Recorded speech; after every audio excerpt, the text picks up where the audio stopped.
Queridas amigas, queridos amigos, que Deus, o nosso Pai de amor e de bondade e de infinita misericórdia, que Jesus, nosso irmão, nosso mestre, nosso guia e modelo de toda a humanidade, que Maria de Nazaré, a nossa querida Mãe Santíssima, possam derramar as melhores bênçãos de amor e de paz sobre cada um de nós.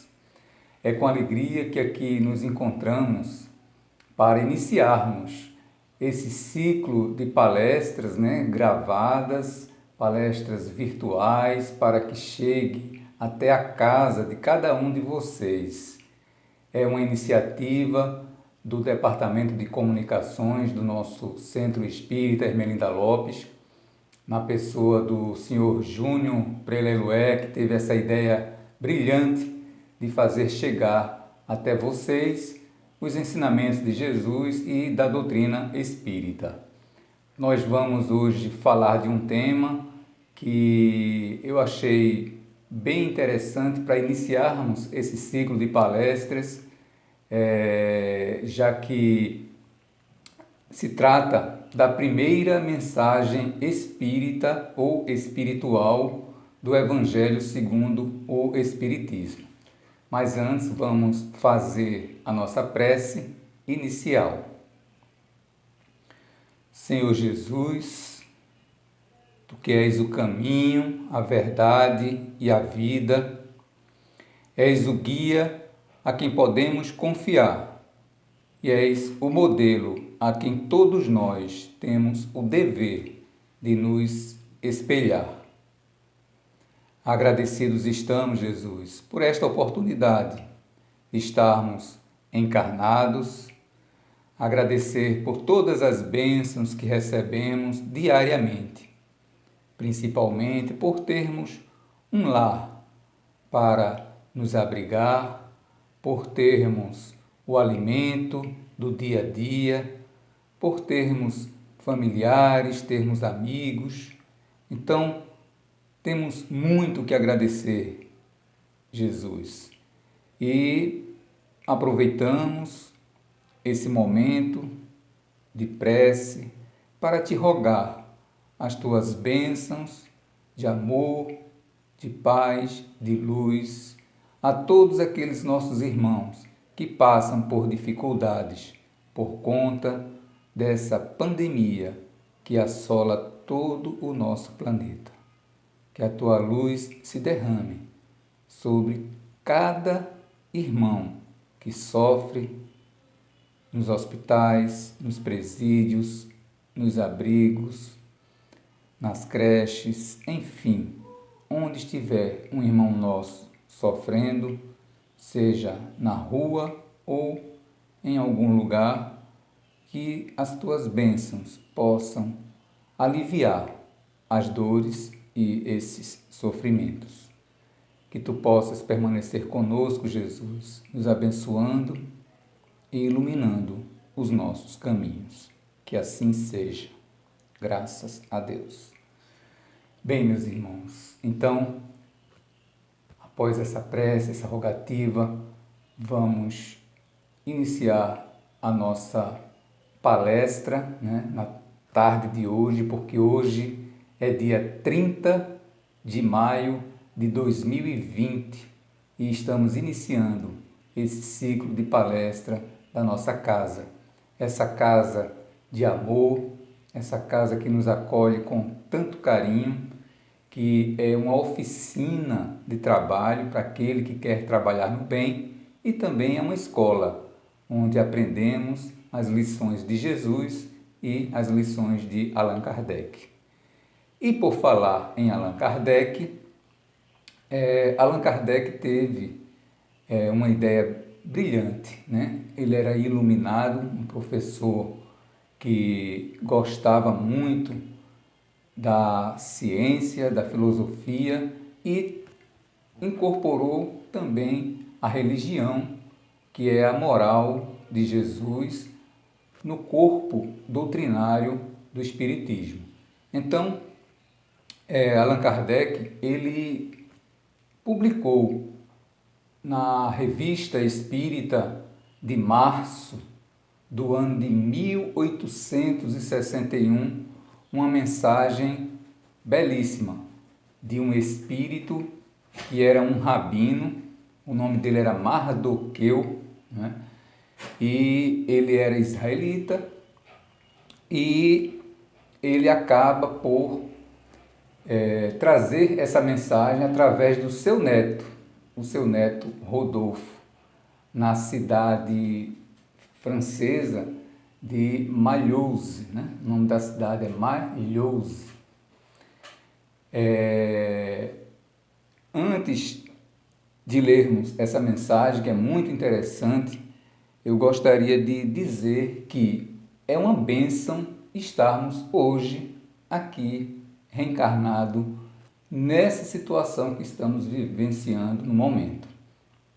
Nós estamos reencarnados neste planeta e, mais especificamente, nós que estamos aqui no Brasil. A gente sabe que o Brasil é um país de muitas dificuldades, então se torna uma grande oficina.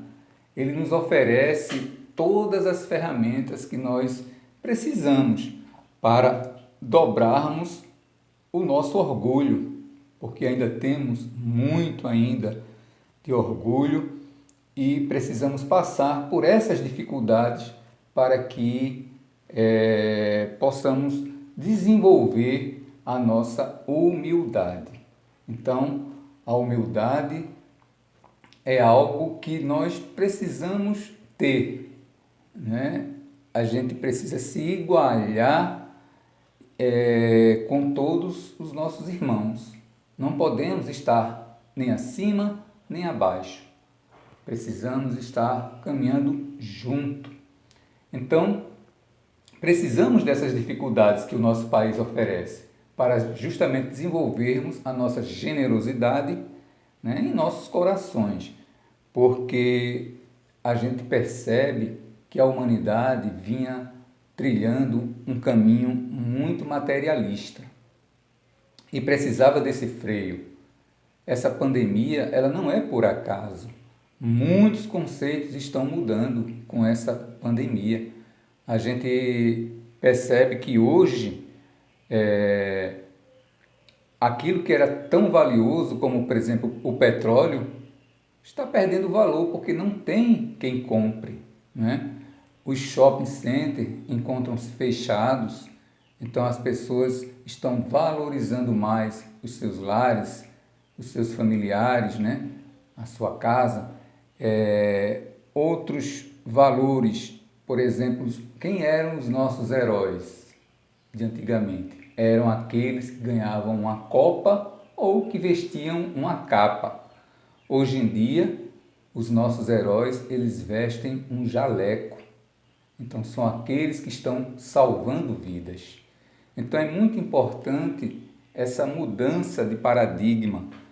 Essa semana nós fizemos um evangelho no lar, aqui na minha casa, e aproveitamos e perguntamos a cada participante o que é que essa pandemia mudou em suas vidas, o que é que foi de positivo, o que é que foi de negativo. Foi muito interessante. E uma das respostas que eu achei muito boa foi com relação à viagem. Alguns planejaram viagens para algum lugar, para alguma cidade e não puderam fazer. Esse foi o ponto negativo. Mas o ponto positivo é que essa viagem ela foi no sentido inverso, ou seja, nós viajamos para o nosso interior através das reflexões, do autoconhecimento e aí fizemos essa viagem para dentro de nós mesmos, para nos conhecermos melhor. Então, esse é o ponto positivo. E foram tantas outras respostas, né? A gente falou do abraço, que foi um ponto negativo, que a gente não está podendo abraçar, mas, por outro lado, é bem interessante porque os orientais, eles não têm esse costume de abraçar. Mas por quê? Porque eles dizem que quando você abraça, você não olha no olho, você vira a face um para o outro. E aí o que que acontece? Deixa de ter esse contato visual e eles preferem o cumprimento, como todo mundo sabe, aquele cumprimento olhando nos olhos, vendo o brilho, vendo o sentimento do outro, olhando para o outro. Então, nós precisamos também disso, de olhar mais de perto nos olhos dos nossos parentes, dos nossos amigos, dos nossos semelhantes e até mesmo dos animais, não é mesmo? Então, é muito importante a gente frisar isso antes de começarmos a nossa mensagem, porque essa mensagem ela é muito atual. Esse espírito Mardoqueu, que é um espírito israelita, que é de uma família judaica, que a gente sabe que tem uma cultura belíssima, né? A cultura judaica. Ele traz essa mensagem no seu seio familiar, através do seu neto, que foi o médium que psicografou, e ele traz, na época, em 1861, uma mensagem que hoje ela é muito atual. A gente vai ver. Aí por isso que Allan Kardec pegou essa mensagem, que foi publicada na Revista Espírita, e ao publicar o Evangelho segundo o Espiritismo, ele coloca essa mensagem como a primeira mensagem espiritual do Evangelho, logo no capítulo 1, no primeiro capítulo, que é Não Vim Destruir a Lei. E aí ele dá o título para essa mensagem, A Nova Era. Então vejam que nós estamos hoje vivenciando uma nova era. Algumas pessoas dizem que depois dessa pandemia o mundo não vai ser mais o mesmo, não é? A gente tem a divisão das eras, ou seja, a era cristã, né? E a era AC, que é antes de Cristo, e DC, que é depois de Cristo. Mas agora vai ser AC, ou seja, antes do corona, e DC, depois do corona. Então, vamos ter realmente um mundo diferente, pois estamos vendo dentro desse lado positivo, né, dessa pandemia, que foi até comentado na nossa reunião no Evangelho, que as pessoas estão mais solidárias, né? A gente sabe que existem pessoas que estão passando por algumas dificuldades, alguns não têm renda, então falta o alimento, então vem a fome. Então, as pessoas estão se solidarizando para ajudar esses que faltam. Então, é um momento especial do que nós estamos vivenciando. Então, continuando,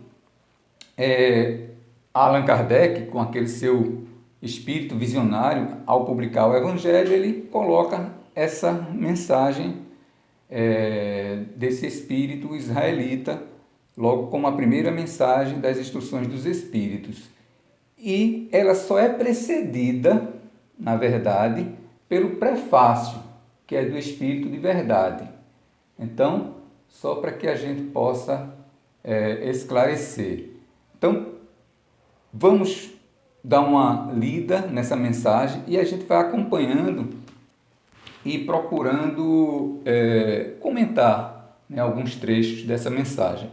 Então, ele começa dizendo o seguinte, que Deus é único e Moisés é o Espírito que Deus enviou em missão para o fazer conhecer, não somente aos hebreus, mas também aos povos pagãos. Então ele começa dizendo que Deus é único. Isso foi muito massificado por Moisés, que foi um missionário que Deus enviou para que as pessoas pudessem conhecer esse Deus. O povo hebreu foi um instrumento de que Deus se serviu para fazer sua revelação a Moisés e aos profetas. E as vicissitudes desse povo foram destinadas a impressionar os olhos e fazer tombar o véu que lhes ocultava a divindade. Então, foi necessário que Deus enviasse Moisés junto àquele povo hebreu que já tinha uma ideia de Deus único, né? Já tinham um respeito à divindade, às leis de Deus. Por quê? Porque já tinha passado vários profetas antes de Moisés. Já tinha passado Abraão, já tinha passado Isaac, já tinha passado Jacó e tantos outros.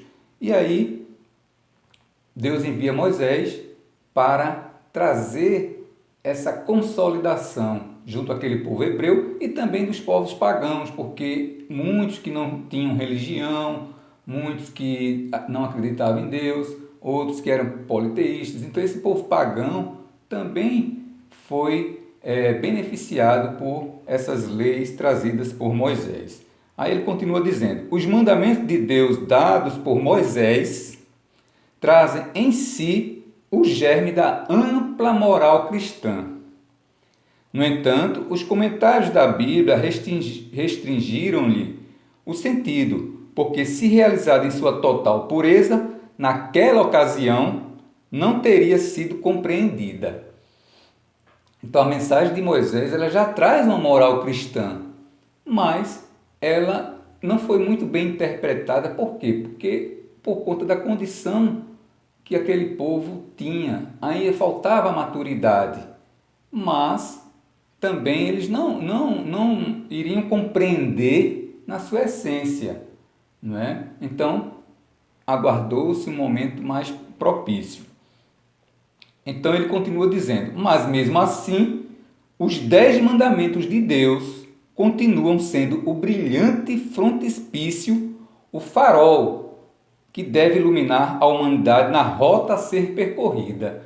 Então, olha que coisa mais bela. Então, os 10 mandamentos já era algo iluminado naquela época e que iria fazer com que as pessoas seguissem uma rota certa, né? Um caminho que deveria ser percorrido, e esses 10 mandamentos já eram o farol que iria iluminar esse caminho. Aí vem agora dizendo que a moral ensinada por Moisés era apropriada ao estado de adiantamento em que se encontravam os povos, que ela era chamada a regenerar. Ou seja, aquela mensagem chamava esse povo para a regeneração. Então, essa mensagem era apropriada àquela época, àquele povo.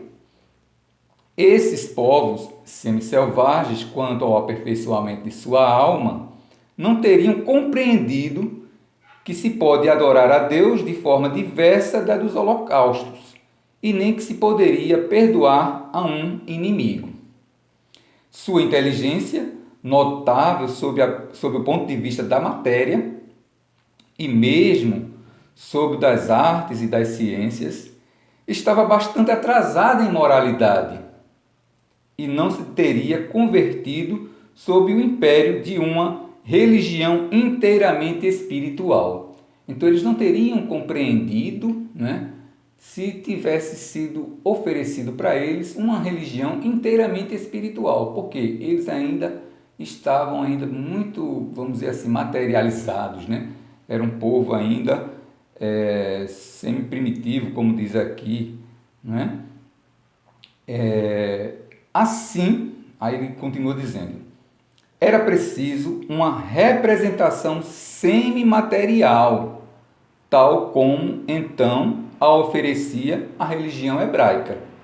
Assim, os holocaustos falavam a seus sentidos, enquanto a ideia de Deus falava a seu espírito. E aí ele finaliza essa parte falando de Moisés. Aí ele vai trazer agora a moral cristã. Então, aí ele diz: Cristo foi o iniciador da moral mais pura. A moral mais pura.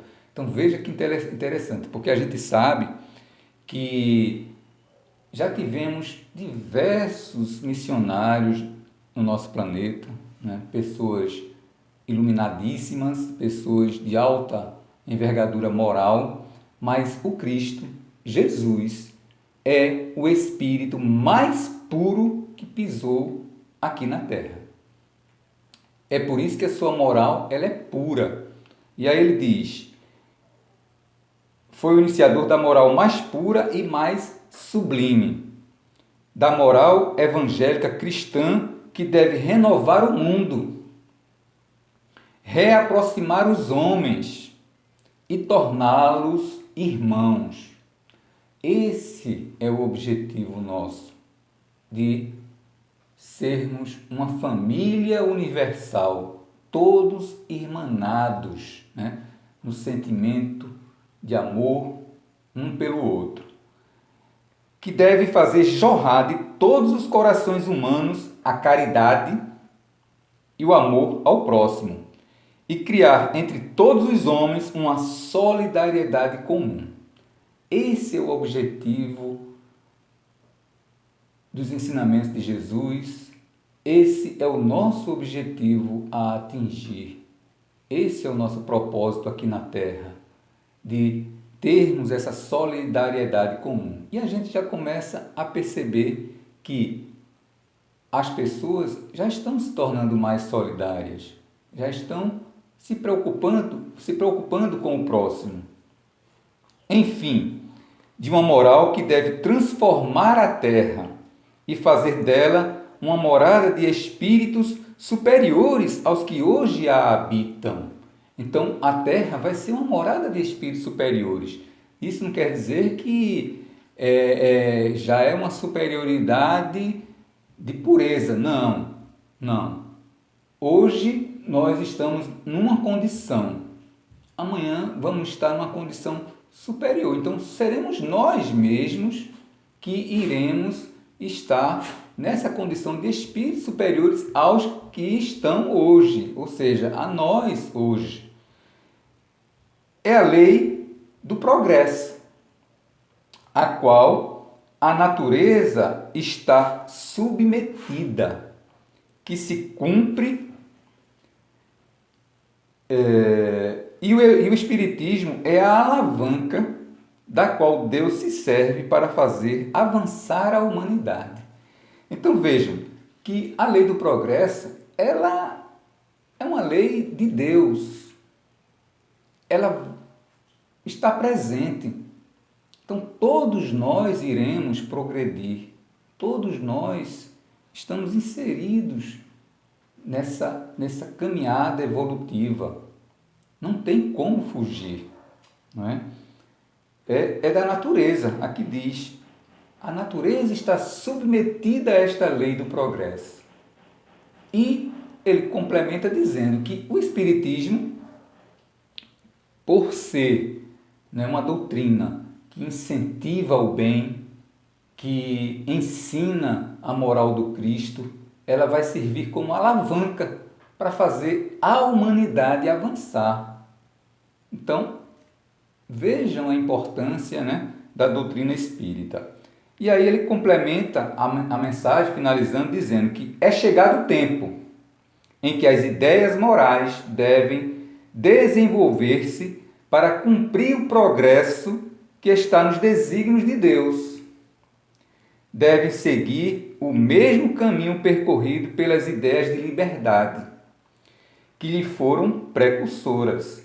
Mas é preciso saber que esse desenvolvimento não se fará sem luta. Então vejam que ele está dizendo que essas ideias morais elas vão se desenvolver para cumprir o progresso que está previsto por Deus, né? Mas não será fácil, não será um progresso dado de graça. Vamos passar por muitas dificuldades, vai ser necessário muito esforço. Ele coloca aqui como luta. Não se fará sem luta. Elas necessitam para chegar à maturidade. Ou seja, nós precisamos dessas lutas, dessas dificuldades, para nós conseguirmos a nossa maturidade. Então, vão necessitar, para chegar a essa maturidade, de abalos e de discussões. Abalos e discussões. Aí a gente fica imaginando, será se a gente está passando por algum abalo? Com certeza. E já passamos por muitos outros, dessa época, dessa mensagem, que foi em 1861 até hoje, já passamos por diversos abalos. Já enfrentamos 2 guerras mundiais. Houve a Primeira Guerra Mundial, houve a Segunda Guerra Mundial e a gente estava na iminência, vamos dizer assim, de uma Terceira Guerra Mundial. Mas essa guerra, graças a Deus, ela não aconteceu da forma como a gente esperava, que seriam 2 nações ricas brigando por poder, né, por território, por domínio, então se autodestruindo. Não foi dessa forma, mas a guerra que estamos vivenciando hoje é contra um inimigo invisível, que é o coronavírus.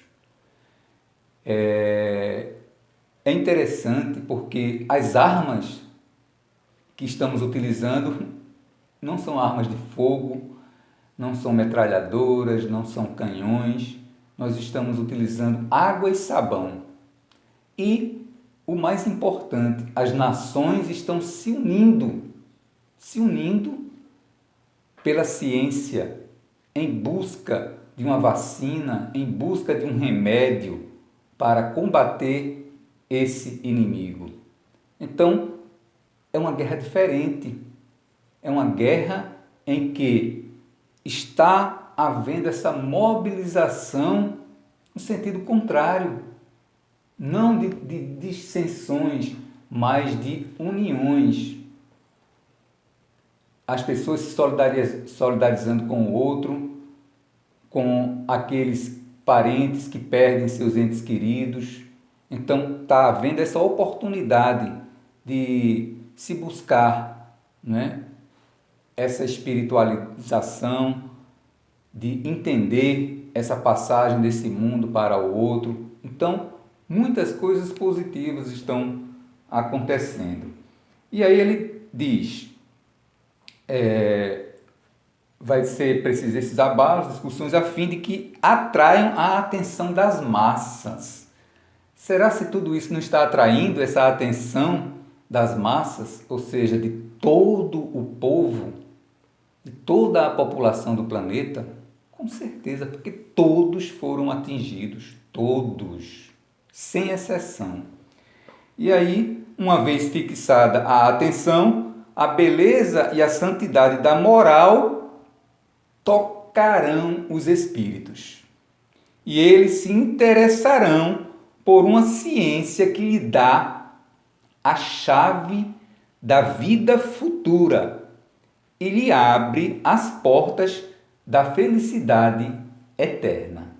Então vejam que beleza essa mensagem, como ela é atual, não é?